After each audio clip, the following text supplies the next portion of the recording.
সবশেষে অলিম্পিক নারী ফুটবল বিশ্ব চ্যাম্পিয়ন স্পেনকে উড়িয়ে অলিম্পিক নারী ফুটবলের ফাইনালে উঠেছে ব্রাজিল। মঙ্গলবার দ্বিতীয় সেমিফাইনালে জয় তাদের ৪-২ ব্যবধানে। শনিবার ফাইনালে ৪বারের স্বর্ণজয়ী যুক্তরাষ্ট্রের বিপক্ষে লড়বে ২বারের রৌপ্য জয়ীরা। নিষেধাজ্ঞার কারণে দলের সবচেয়ে বড় তারকা মার্তাকে ছাড়াই সেমিফাইনাল খেলতে নামে ব্রাজিলের মেয়েরা। তবে বিশ্ব চ্যাম্পিয়ন ও র্যাঙ্কিং সেরা স্পেনের বিপক্ষে খেলায় তার প্রভাব ফেলতে দেয়নি সতীর্থরা।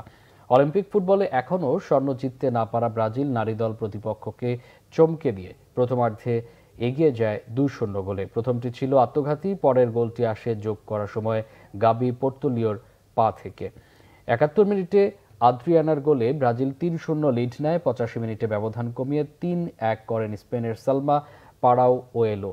যোগ করার সময়ে প্রথম মিনিটে ব্রাজিলের কেরোলিন স্কোরলাইন ৪-১ করলে দ্বাদশ মিনিটে সালমার আরেকটি গোলে শুধু ব্যবধানই কমাতে পারে স্প্যানিশরা।